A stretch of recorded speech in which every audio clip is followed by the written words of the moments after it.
on ne peut pas sur la base d'une individualité généralisée. Parce que vous savez, les textes consacrent l'indépendance du juge. Mais le juge qui ne veut pas être indépendant, vous ne pouvez rien pour lui. Est-ce que vous comprenez ce que je veux dire? Aujourd'hui, un juge, il a la liberté de dire le droit selon sa conscience et selon ce que disent les textes. C'est le principe. Oui. Dans les faits, je vous donne un exemple très simple. Donner cette indépendance, elle est donnée au juge. Le juge est libre de prononcer n'importe quelle sanction. Mais peut-être qu'il a été démis en pleine audience, d'accord, mais il aurait pu, depuis le début, parce qu'en fait, il aurait pu dire ce qu'il pense depuis le début. Vous comprenez? Rien ne lui empêche de dire ce qu'il pense. Aujourd'hui, vous pensez que la c'est le seul juge qu'on a démis en pleine... C'est même pas un juge, c'est un procureur. Mais je parle du juge. Parce que le juge, c'est lui qui décide. Le procureur, lui, il demande que le juge décide.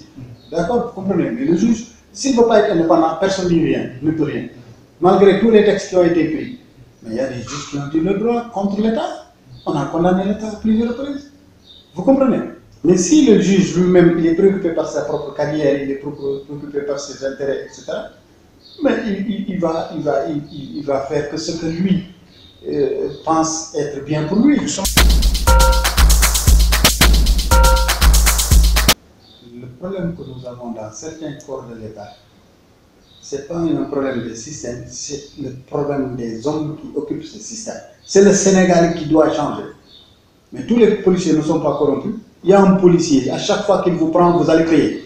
En tout cas, il ne vous libère pas. Il s'appelle Amouliaka. Pourtant, il est dans un groupe de police où les gens pensent que ces policiers ne sont pas normaux parce qu'ils ne respectent pas, en tout cas, les principes de... Voilà. Voilà. Mais pourtant, il est dedans. Mais on ne l'a jamais sanctionné parce qu'il a sanctionné quelqu'un. Personne n'a jamais sanctionné, en tout cas personne ne l'a jamais dit. Pourquoi il continue? Il est le seul. Pourquoi il est le seul? Vous pensez qu'il est fou? Non, il n'est pas fou. Il est engagé, il croit en ce qu'il veut. Si nous avons des gens engagés qui croient en ce qu'ils font, tout ce qu'on a fait comme texte, c'est tellement bien fait qu'il faut que les gens les appliquent. Et ceux qui doivent les appliquer en prenant leurs responsabilités. Mais si vous voulez appliquer un texte en faisant d'autres calculs, personne ne peut rien. Est-ce que il faut que les gens comprennent que l'indépendance de la justice, l'indépendance de la police, l'indépendance, enfin je dis l'indépendance de la police, les rigueurs, tout ça, c'est un problème d'homme. Parce que sur le plan texte, sur le plan administratif, sur tous les plans, tout a été fait pour que ces gens puissent travailler sereinement.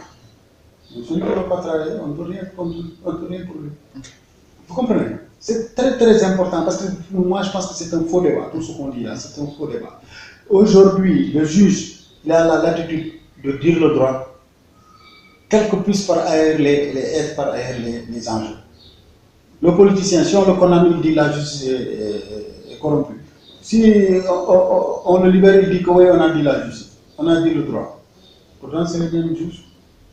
Peut-être qu'il y a des gens qui ne sont pas sérieux parmi les juges, comme tous les Sénégalais. Parce que, dites-moi quelle justice vous voulez, je vous dirai pour quel pays. Parce que c'est le pays qui fait le travail.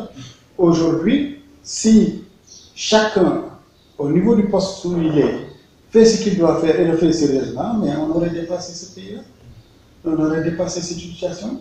Mais malheureusement, chacun fonctionne en solo et parfois avec des références qui n'ont absolument rien à voir avec ce que doit être l'entreprise, l'État. Je donne un exemple. Le Sénégalais, quand il a quelque chose, quand il a un bien, un patrimoine, quoi que ce soit, de l'argent, il est prêt à le donner facilement. Mais s'il est dans une communauté, une collectivité locale, ou une collectivité, ou une association, ou un groupe, ou en tout cas s'il y a quelque chose qu'il doit partager avec les autres, il veut toujours être le mieux servi. Quand ça lui appartient, il est très généreux, mais quand c'est collectif, il veut être le premier, toujours le mieux servi, etc. Et ça, c'est des déformations qui remettent en cause même la commune volonté de vie commune et qui faussent beaucoup de choses dans notre marche vers le développement. C'est très important.